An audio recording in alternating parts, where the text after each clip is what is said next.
조명하고 있습니다. 주님 첫사랑을 잃어버려서 주님 앞에 책망받았던 에베소 교회. 그래서 우리의 삶 가운데 첫사랑을 잃지 않기 위해서 해야 될 작업이 뭔가? 그것은 주님이 나에게 주신 구원이 얼마나 소중한가를 늘 묵상하고 되새김질하는 작업이 필요하다는 거죠. 그래서 갈라디아에서는 뭐라고 이야기합니까? 구원의 투구를 쓰라 이렇게 이야기하고 있습니다. 구원의 투구를 쓴다는 말은 우리가 늘 구원을 기억한다는 말이죠. 어떻게 주 예수 그리스도께서 우리를 구원하셨는지, 어떻게 은총을 베풀어 주셨는지 그 놀라운 사랑을 우리가 마음 가운데 새기고 우리의 생각 속에 그것을 놓치지 아니하고 나아가는 삶을 사는 자의 인생 가운데에는 첫사랑을 잃지 않는 은총이 주어진다는 것이죠. 여러분, 첫사랑 유지 위해서 우리가 구원의 투구를 쓰고 주님 앞에 응답하는 삶을 산다는 것 너무나도 그래서 소중한 것 같습니다. 환난과 궁핍과 유대인의 회방 속에서도 두려움을 극복하고 승리해서 예수님께 칭찬받은 서머나 교회도 있습니다. 여러분, 서머나 교회에는 주님이 책망하지 않으셨다는 것이죠. 그들은 천국을 사모했고 그래서 사명의 자리에서 이탈하지 않는 충성심으로 주 앞에 나아갔던 것이죠. 그래서 우리 예수님 뭐라고 말씀하십니까? 죽도록 충성한 너희에게 생명의 멸류관을 주겠다 이렇게 말씀하시고 약속하신 것 아니겠습니까? 세 번째, 교회가 예수님 이름 붙들고 믿음을 지켰지만은 발람과 니골라당의 교훈을 따라 책망받은 버가모 교회입니다. 우리가 버가모 교회에 대해서 이야기하면서 발람과 니골라당의 교훈을 벗어나 믿음과 행위의 일치를 위해서 영원한 것을 생각하고 날마다 그리스도 예수 안에서 죽노라고 고백했던 바울처럼 죽는 삶을 살아가는 것, 이것이 필요하다고 우리는 함께 말씀을 나누었습니다. 여러분, 발람과 니골라당의 교훈은 다른 것 아니죠. 음행하고 우상 숭배하는 것, 그것이 발람과 니골라당의 교훈을 쫓은 자들의 삶의 모습인 것입니다. 오늘은 네 번째 교회, 두아디아 교회에 대해서 여러분들과 함께 말씀을 나누기를 원합니다. 신학자들에 의하면은 일곱 교회는요 시대별로 교회를 상징하는 것이다 이렇게 이야기를 합니다. 핍박이 있었던 에베소 교회 그리고 서머나 교회, 버가모는요 시대상으로는 313년 이전의 교회들입니다. 313년은 어떤 일이 세계사적으로 있었습니까? 콘스탄티누스에 의해서 기독교가 로마 제국하에서 공인된 해죠. 그러니까 313년 이전까지는 기독교는 이교로서 로마 황제들이나 사람들로부터 핍박을 받았던 종교였습니다.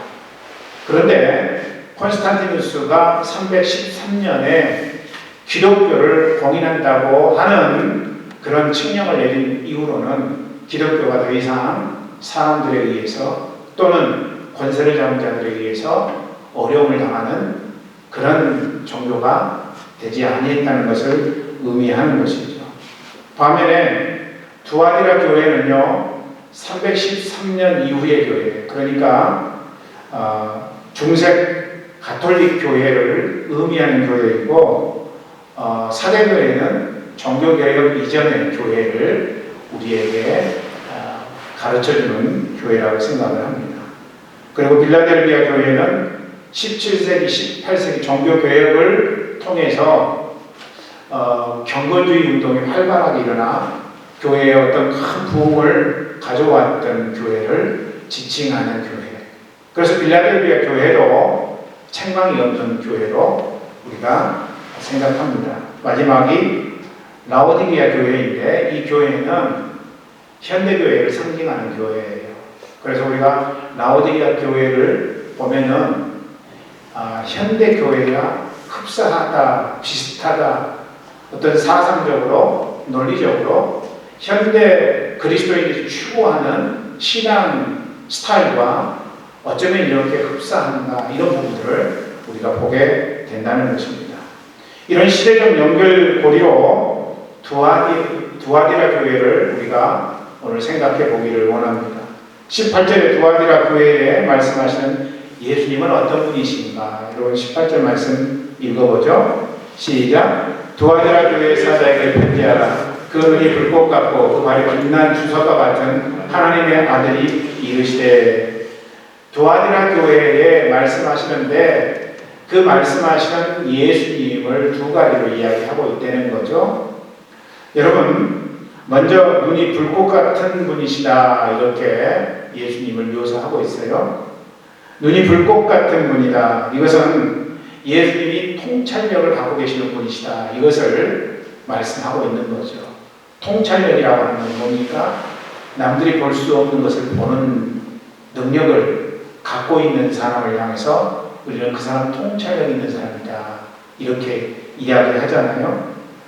여러분, 안 보이는 부분도 꿰뚫어 볼 수 있는 능력이에요. 이것은 예수님이 갖고 계신 능력이죠. 우리 주 예수님은요, 우리의 마음을 읽으시는 하나님이십니다. 우리의 생각이 뭔지 우리 예수님은 아신다는 거예요. 그래서 유진 피터슨이 쓴 메시지라고 하는 성경을 자기의 시각과 관점에서 번역한 그 메시지라고 하는 책을 보면요, 이 부분을 예수님이 엑스레이로 보는 것 같이 우리의 마음을 보신다라고 기록이 되어 있습니다. 그렇습니다. 여러분, 엑스레이는요, 우리 육안으로는 볼 수 없는 것들을 방사선을 통해서 내부까지 촬영하여 보는 것을 의미하는 거죠. 그런데 예수님이 바로 우리의 가장 은밀한 것을 아시고 깨뜨려 보신다. 성경은 우리에게 그렇게 말씀하고 있는 것입니다. 시편 139편 1절부터 4절은 그래서 예수님의 통찰력을 이렇게 이야기합니다. 말씀 읽어보죠. 시작. 여호와여, 주께서 나를 감찰하시고 아셨나이다. 주께서 나의 안고 일어섬을 아시며 멀리서도 나의 생각을 통촉하시오며 나의 길과 눕는 것을 감찰하시며 나의 모든 행위를 익히 아시오니 여호와여, 내 헤어 말을 알지 못하시는 것이 하나도 없으시니이다. 여러분, 예수님은요, 사람의 마음을 감찰하시는 하나님이십니다. 그래서 우리의 은밀한 죄까지도 아시는 하나님. 대부분 사람들은요, 내가 속이면 알지 못해요. 내가 위장하거나 변장하면 전혀 내 본심을 알지 못한다지만은 우리 주 예수님은요, 우리의 은밀한 것, 우리의 속삭이는 소리까지도 다 들으시고 아시는 하나님이시다. 그러면 여러분, 오늘 말씀에 예수님을 묘사할 때 바로 예수님을 통찰력 있는 분으로 묘사했다면 두아디라 교회에는 뭔가 숨기는 부분이 있다. 위장된 부분이 있다. 그것을 의미하고 있는 것 아니겠습니까? 그래서 통찰력 있으신 예수님이 말씀하신다고 할 때 뭔가 드러나지 않은 것이지만은 그러나 그들은 이런 핸디캡과 약점을 갖고 있다는 것을 우리 주님이 말씀하기를 원한다는 것을 미리 이야기하는 것이 아니겠느냐라는 생각을 갖게 됩니다. 두 번째로 예수님은 어떤 분이시냐? 발이 빛난 주석 같은 분이시다. 이렇게 이야기하고 있는 것입니다. 발이 빛난 주석 같은 분. 주석이라고 하는 것은요, 동이나 금을 합금하여 만든 은백색의 금속 광택입니다. 그러기에 여러분, 예수님이 발이 빛난 주석과 같다고 할 때 그 예수님의 발은요, 땅의 더러움과 분리되는 발이라는 것이죠. 다시 말하자면은 여러분, 예수님은요, 땅의 더러움이 묻지 않는 거룩하신 분이다라는 사실을 말씀하고 있는 것입니다. 사람들은요, 땅의 더러움이 묻게 되면은요, 정직에서 벗어나게 되고 본질과는 점차 멀어지게 돼요. 딱 이것만이라고 이야기를 하지만은 한 번이 두 번이 되고 두 번이 다섯 번이 되고 다섯 번이 열 번이 되게 되면은요, 양심의 화인 맞은 자와 같이 지금 예수님이 원치 않는 일을 행하면서도 그 일이 잘했는지 잘못됐는지 느끼지 못할 정도의 상황이 되어버리고 만다는 것입니다. 예수님은요, 이런 거짓과 속임 속에 있는 자기에게 집중하는 자아중심의 삶 뿐만 아니라 자기의 일에 대해서 내가 했다고 하는 업적주의, 바리새인과 서기관에서 볼 수 있는 삶의 구조이죠. 뿐만 아니라 혼합주의를 심판하는 분이시다라는 거예요. 혼합주의는 뭡니까? 좋은 게 좋은 거야 해서 다 통합하는 것을 이야기하는 것이죠. 혼합주의 속에서는요, 그래서 분명한 컬러가 없는 거예요. 선명한 색깔이 없는 것입니다. 좋은 게 좋은 것이다. 이렇게 서로가 서로를 타협해서 나아가는, 그것이 본질적으로 잘못된 것인 줄 알면서도 그렇게 행하지 아니하고 혼합하는. 그래서 여러분, 정말로 주님이 원하시는 것을 두리뭉실하게 만들어버리는 그런 삶의 구조가 바로 혼합주의에서 볼 수 있는 문제라는 것입니다. 그러니까 여러분, 예수님을 두 가지 부분으로 묘사하고 있는데, 그것이 모든 것을 보시는 통찰력을 갖고 계시는 예수님 뿐만 아니라 거룩하신 예수님, 이 부분으로 예수님을 소개하고 있고, 그러면서 그 예수님이 두아디라 교회에 먼저 칭찬하시는데, 여러분, 이 칭찬은요 본질이 아니에요.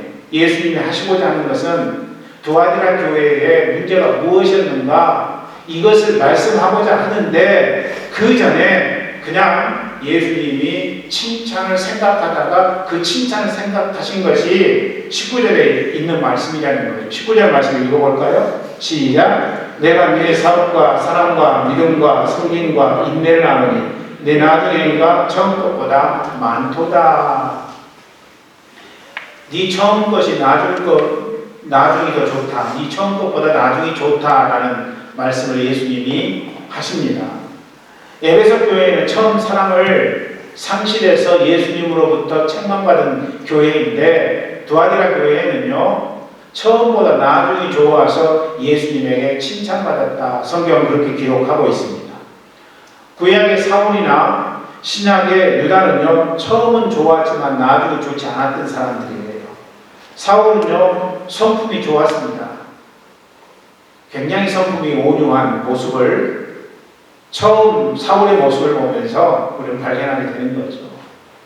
뿐만 아니라 집안도 굉장히 좋았어요. 거기다가 실력도 있었던 사울이었습니다. 보세요 여러분, 성품도 좋고 집안도 좋고 거기다가 실력까지 겸비했다면 완벽한 사람 아니겠습니까? 그런데 성경은 거기에 덧붙여서 사울이 외모까지도 부러운 사람이었다 이야기하고 있습니다.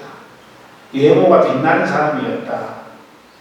그러니까 여러분, 완벽한 사람, 흠을 찾을래야 찾을 것이 없는 사람이었다. 성경은 그렇게 이야기를 하고 있는 것입니다. 그런데 사울이 처음에는 그렇게 인정받은 사람이었지만은, 그러나 나중은 형편없는 사람으로 전락해버리고 말지요.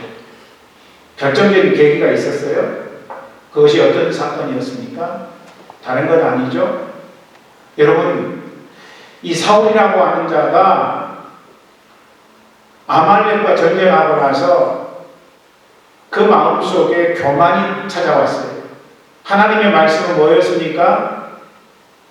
전쟁의 노획물을 개인 것으로 취할 수 없다라는 것이었어요. 그런데 사울은요 개인의 것으로 노량물을 취하게 됩니다. 사무엘이 다가오죠. 사무엘이 와서 아니 이 양의 소리가 염소의 소리가 어쩐 일인고 라고 물으니 뭐라고 이야기합니까? 하나님 앞에 제사로 드릴 것 중에 좋은 것들을 예비해 놨습니다. 거짓말이죠. 옳지 않은 것입니다. 그러니까 여러분, 사울의 마음 가운데 어떤 마음이 들었다는 거예요? 교만과 불순종의 마음이 들게 됐다는 것이죠. 그가 교만하고 불순종하려고 하는 마음이 그의 마음을 주장하게 되자 결국에 사울은 무너지게 되죠. 그래서 제 명예에 살지 못하고 죽음을 당하는, 나라를 다윗이라고 하는 자에게 넘겨주게 되는 안타까운 상황을 우리는 성경 사무엘상에서 분명하게 보게 된다는 것입니다. 신약의 유다는요, 처음에 성실한 자였어요. 그가 맡았던 것이 무슨 일입니까? 여러분, 예수님과 12 제자들 그리고 오신 분도 70여 형제들이 예수님을 따라다녔는데 그 사람들을 먹이기 위해서는요, 전대에 돈이 가득 차 있었어야 됐어요. 그런데 그 전대를 맡은 자가 누구였다는 거예요? 유다였다는 것입니다. 어떤 조직이든 성실한 사람, 거짓말하지 않는 사람, 속이지 않는 사람을 회계를 맡는 업무를 맡기게 되죠. 그런데 이 유다가 회계의 업무를 맡았다는 거예요. 그렇다면 그는 예수님 제자그룹에서 상당히 인정받았던 사람이다. 우리는 그렇게 생각할 수 있는 거죠. 그런데 그가 사단이 주는 탐욕에 미혹되게 됩니다. 여러분, 결코 우리의 인생 가운데에서 먹어야 될 것과 먹지 않아야 될 것을 분별하는 지혜가 있어야 돼요.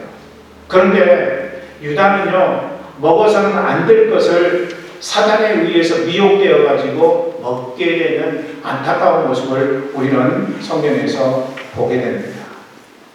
그래서 여러분, 그 인생이 어떻게 됩니까? 몽해잖아요. 죽게 되잖아요.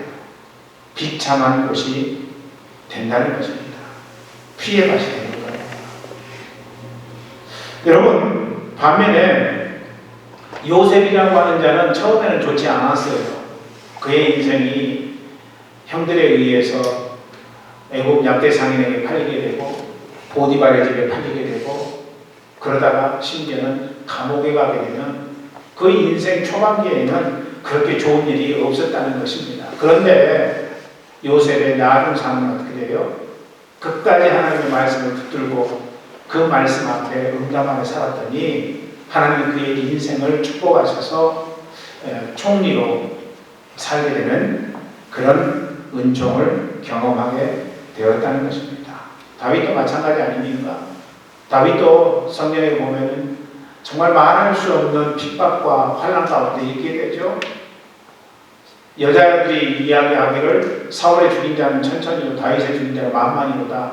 이 이야기를 한 다음부터 사울에게 쫓기는 인생을 살게 됩니다. 어떤 때에는 미친 척하는 그런 모습도 보여야 되는 다윗의 삶이었지만은 그러나 끝까지 하나님의 말씀을 붙들고 믿음으로 살았더니 하나님이 통일 왕국의 왕이 되게 하시고 그리고 자기의 자녀에게 그 왕권을 물려주는 놀라운 하나님의 사람으로 쓰임받았다라는 사실을 우리는 보게 되는 것이죠. 이들은 다 하나님과 동행하는 사람들이었다라는 사실. 이것을 우리가 보아야 된다는 것입니다. 그러기에 폭풍 구름이 몰아쳐도 겁내지 않았던 삶을 살았던 것이죠. 흉흉한 바람이 불고 물결 속에서도 그들은 평안한 삶을 살았던 거예요. 보통 사람들이 어떻게 그런 삶을 살 수 있지 하지만 그럼에도 불구하고 그들은 자기들의 삶 가운데 다가오는 말할 수 없는 상황들을 극복해 냈었다는 것입니다. 오늘 본문 진술은 두아디라 교회가 그랬다는 거예요. 그렇게 이야기하지만은 대단한 것은 아니라고 합니다. 우리 삶은 어떻습니까? 여러분, 두아디라 교회에 우리 예수님이 말씀하시는 것은 네 사업과 네 사랑과 네 믿음과 네 성김과 너의 인내가 없다. 이것들이 처음보다 나중에 좋았다라고 이야기를 하죠. 우리의 삶 속에서도 처음보다 나중이 낫는 삶이 되어야 돼요. 하나님의 사업을 감당하면서 처음보다 어그러지면 안 된다는 거죠. 여러분, 우리가 인격적으로 처음보다 더 사랑하는 자가 되어야 되고 처음보다 더 믿음 있는 자가 되어야 돼요. 그런데 어떤 사람들은 처음보다 나중에 믿음 없는 사람으로 그렇게 살아간 그런 인생들이 얼마든지 있을 수 있다는 것이죠. 그래서 성경이 뭐라고 이야기합니까? 처음 된 자가 나중 되고 나중 된 자가 먼저 된다. 이런 말씀을 하고 있는 것 아니겠습니까? 우리가 이 땅을 살아가면서 우리의 믿음에 대해서는 나중 된 자가 아니라 처음 된 자가 되어야 됩니다. 그러니까 우리의 믿음이 처음보다 나중에 훨씬 더 앞서는 그런 믿음으로 응답해야 된다는 거죠. 우리의 섬김이 처음보다 나중에 더 좋아야 된다는 거죠. 더 많이 섬기는 은혜가 있어야 된다는 것이죠. 한 가지만 구체적으로 본다면 우리의 삶이 처음보다 나중에 인내하는 것이 더 크다는 사실을 사람들 앞에 드러내는 삶을 살아야 된다는 것입니다. 인내를 위한 기다림을 여러분 지루해 하지 마십시오. 10달의 고통이 산모에게 있을 때에 해산의 기쁨을 얻을 수 있는 거죠. 아이의 생명을 얻게 되는 것은 10달 동안 힘들고 어려웠지만은 아이를 뱃속에 두었을 때에 가능한 일이 된다는 것입니다. 그래서 국화꽃을 피우기 위해서 봄부터 소쩍새는 그렇게 우는데 소쩍새의 울음을 귀찮아해서는 안 된다는 것. 여러분 지금 여기 피아노 속에는요 240개의 셀이 있습니다. 그 줄은요 18,144kg의 강한 힘으로 고정돼요. 그러니까 팽팽한 거죠. 우리가 팽팽하다고 할 때 그건 텐션이라고 이야기를 합니다. 긴장하고 있다는 것이죠. 너와 내가 긴장 관계에 있다. 텐션에 관계에 있다. 이렇게 이야기하는데 피아노 줄도 팽팽하게 긴장되어 있다는 것입니다. 그런데 이 텐션이 아름다운 음을 파생시킨다는 거예요. 그러므로 오늘 우리가 이 땅을 살아가면서 고통과 긴장, 아픔과 괴로움의 시간을 더 인내해야 된다는 거예요. 인내해야 된다는 것입니다. 양심을 팔고 생각을 값싼 것에 내어두어서는 안 된다는 것이죠. 그래서 인내라고 하는 것이 인내하면 인내할수록 더 아름다운 소리가 나게 만들어주는 조율의 시간이다라고 하는 사실을 우리가 결코 망각해서는 안 된다는 사실을 우리는 우리 주위의 삶을 통해서 보게 됩니다. 여러분 이런 칭찬을 받았던 교회가 두아디라 교회예요. 그런데 앞에서도 여러분에게 말씀드렸지만은 두아디라 교회의 칭찬보다도 책망이 우리 주님의 목표였다는 사실.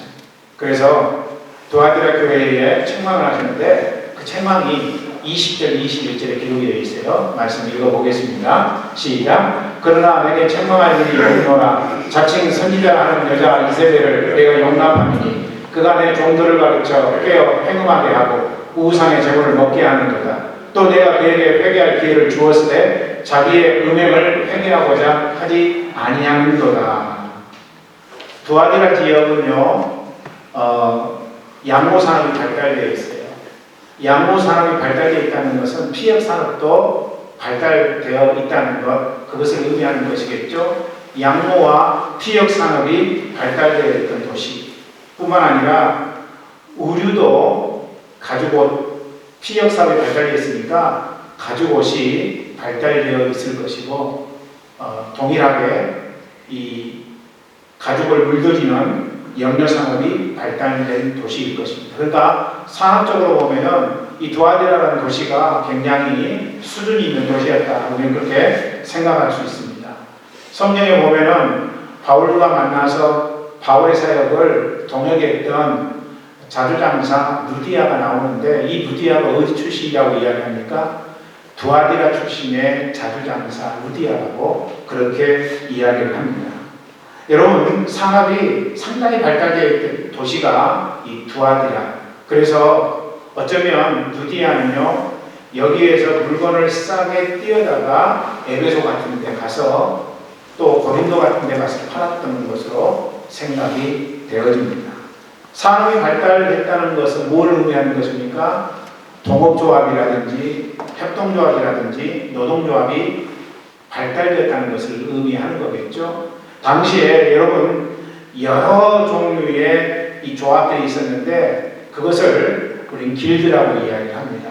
그러니까 양모 길드가 있었고 피역 길드가 있었고 의류 길드가 있었고 또 염료 길드 같은 것들이 그러니까 산업마다 다 길드 같은 것들이 구성되어 있었다는 것이죠. 그런데 눈여겨보아야 될 것은 각 길드에는요 그 길드를 수호해주는 수호신이 있었습니다. 여러분, 수호신이 있다는 것은 무엇을 의미하는 것입니까? 그것은요, 모임 성격이 어떤 종교적인 제의를 하는 것에 국한되었다는 것을 의미하는 것이겠죠. 길드로 모이기는 모이지만은 이 길드의 모임 속에서 그들이 했던 일들이 뭐냐? 우상의 음식을 함께 나누게 되고 우상 숭배를 할 뿐만 아니라 우상이 섬기는 것이 고대 근동 지역에서는 전부 다 행음하는 것하고 연결이 되어 있어요. 그러니까 어떤 모임을 갖더라도 최종적인 제의는 뭐하고 연결되느냐? 여자들을 불러서 행음하는 것하고 연결이 되어 있었다는 것입니다. 그런데 두아디라 교회의 대부분은요, 길드의 회원이었다가 개종한 사람들이 대부분이었는데, 그런데 문제는 믿고 난 다음에도 길드의 관행을 그들이 떨치지 못했다는 겁니다. 예수를 믿으면서도 길드를 출입하고 길드를 출입하게 되면은 그 속에서 그들이 행했던 관행대로 우상의 음식을 먹고 우상 숭배하고 그리고 음행을 자행하는 모습을 갖고 있었다는 것입니다.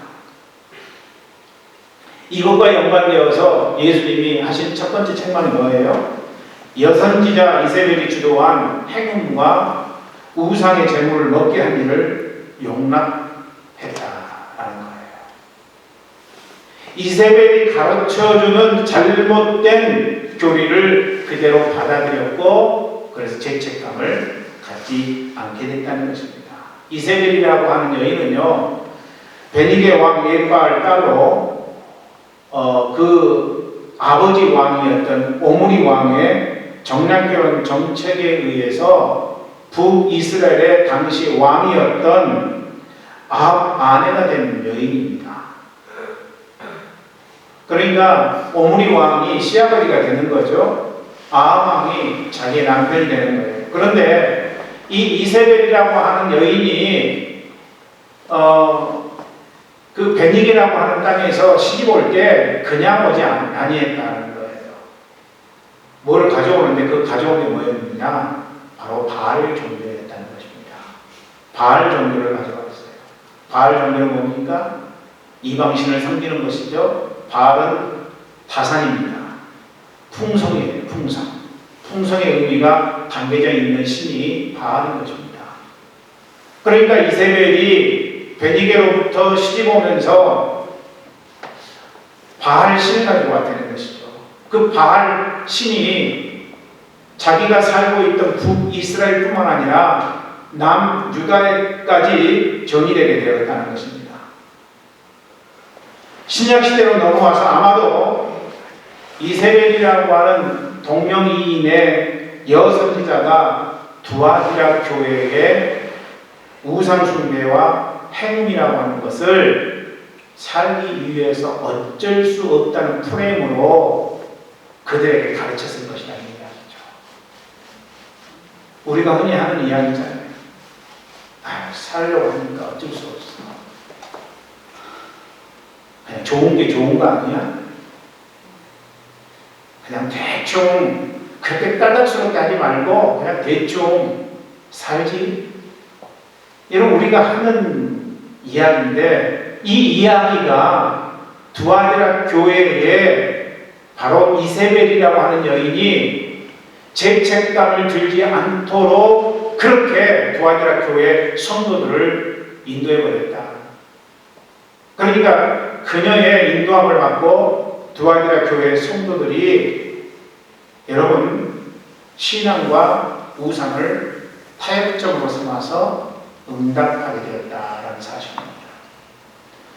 이 타협이라고 하는 것이 중세 가톨릭의 문제였습니다. 종교의 암흑시대. 그래서 인류 역사 가운데 가장 어두웠던 시기가 중세시대라고 이야기하지 않습니까? 이 중세시대에는요, 가톨릭 교회가 정치와 종교를 다 사로잡고 있었어요. 그런데 여러분, 교황이 정치를 사로잡았을 때에는 아무 소리 하지 않지만은 정치가 종교를 사로잡고 있을 때에는 교황이 황제가 교황에 대해서 종교 분리 정책을 강조하고 이야기했던 것입니다. 그러니까 오늘날 우리가 종교 분리라고 하는 것은요, 사실은 어떤 의미에서 정치가 상위에 있을 때 종교에게 종교 분리다라는 관점으로 이야기를 했지, 종교가 우위에 있을 때에는 정치가 전혀 그런 종교 분리라고 하는 이야기에 대해서 말하지 못했던 것입니다. 오늘날 우리는 정치가 잘못되면은 이야기해야죠. 잘못됐다고 이야기해야 된다는 것입니다. 왜냐하면은 잘못됐기 때문에 그것을 고치도록 하는 것이 어쩌면 교회의 한 사명이기 때문에 그렇다는 것이죠. 여러분, 이렇게 교회와 정치의 정략적인 제휴가 일어났던 시기가 가톨릭의 시기였다는 것이죠. 예수님보다 마리아가 상위에 있다고, 우위에 있다고 이야기를 합니다. 여러분, 우리가 믿는 신앙은 유일하게 예수님이 길이요 진리요 생명이라고 믿는 종교입니다. 그런데 중생교회, 가톨릭은 그것을 역전시켜버렸다는 것이죠. 예수님의 어머니가 마리아의 입으로 마리아가 더 상위에 있는 것처럼 가톨릭은 신앙의 본질, 신앙의 핵심을 흐릿하게 만들어버렸다는 것이죠. 이게 문제라는 것입니다. 뿐만 아니라 그들은 화채설을 이야기하면서 예수님의 그 미사 때 먹는 영성체가 진짜 예수님의 몸을 먹는 것이라고 이야기를 합니다. 여러분, 우리 개신교는 떡을 먹으면서 그것이 예수님의 몸을 진짜 먹는 것이라고 이야기하지 않습니다. 뭐라고 이야기합니까? 떡은 예수님의 몸의 희생을 상징적으로 표현해 주는 것이다. 그렇게 이야기를 하죠. 예수님의 몸을 먹는 거하고 예수님의 희생을 생각하면서 먹는 거하고는 완전히 다른 거예요. 그런데 그들이 왜 화채설을 주장합니까? 진짜 영성체를 먹는 것, 그것이 예수님의 몸을 먹는 거라고 이야기를 하느냐 하면은, 예수님의 몸을 먹은 우리는 죄가 없다는 것을 표시해 주기 위해서 그 떡을 먹는 것이고, 그것은 진짜 예수님의 몸을 먹는 것이라고 이야기해 주었던 것입니다. 뿐만 아니라 한 걸음 더 나아가 그들은 죽으면 사람은 천국과 지옥으로 가게 되어 있는데, 천국에 가는 사람은 말할 것도 없지만은 지옥에 가는 사람들을 이유해서 이 땅 위에 있는 사람들이 기도해 주면 지옥에 있는 사람들이 연옥이라고 하는 곳으로 옮겨질 수 있다, 이렇게 이야기를 했습니다. 그러면서 지옥에 있는 사람들을 위해서 기도할 뿐만 아니라 뭐를 드리라는 거예요? 물질을 드리라는 것입니다. 물질을 드리게 되면 지옥에 있었던 자들이 연옥으로 옮겨지게 되는 것이고, 연옥에 있는 자들을 위하여 이 땅에 살아있는 자들이 하나님 앞에 미사를 드리면, 그리고 미사를 드리면서 연보를 하게 되면 연옥에 있었던 자들 또한 천국으로 갈 수 있게 된다고 이야기를 했던 것인데, 여러분, 그때 드리는 연보를 우리는 면제라고 이야기하는 것입니다. 그러니까 여러분, 처음 초대교회가 주장하고 가르쳤던 것하고는 완전히 많이 벗어난 거예요. 왜 이렇게 됐어요? 자꾸 타협하니까 변질되어버리고 말았다는 것입니다. 가톨릭 안에 있는 선지자들은요, 교회를 여선지자 이세벨처럼 미혹했고 술수를 부렸던 것입니다. 자꾸 사람들하고 신앙을 타협시키는 거예요. 여러분, 분명하게 하나님의 말씀에 의해서 하나님이 원하시는 뜻 앞에 응답하고 믿음으로 나아가야 될 터인데, 그들은 하나님의 말씀을 아는 것을 완전히 차단시켜버립니다. 사제들만 맡으며 성경을 읽고 성경 속에 기록된 하나님의 분명한 뜻이 있지만은 그 뜻을 이야기하지 않을 뿐더러 타협해서 잘못된 말씀을 그들에게 가르쳤다는 것이죠. 가톨릭 교회를 보면서 우리가 배울 레슨은 무엇입니까? 더블 스탠다드입니다. 여러분, 우리는 인도함을 받을 때 분명한 하나님의 말씀에 의해서 인도함을 받아야 되는 것인데 가톨릭 교회는 그것만 이야기하지 않았어요. 상황에 따라서, 환경에 따라서. 그래서 소위 상황윤리라고 하는 것을 이야기했다는 것입니다. 이중잣대를 가지고 사람들을 가르쳤다는 거예요. 각색했다는 것입니다. 성경 말씀과 상황 윤리를 적절히 혼합했고 타협했다는 것. 그래서 여러분, God, 가시, 거꾸로 보면은 DOG, 독이 되는 거예요.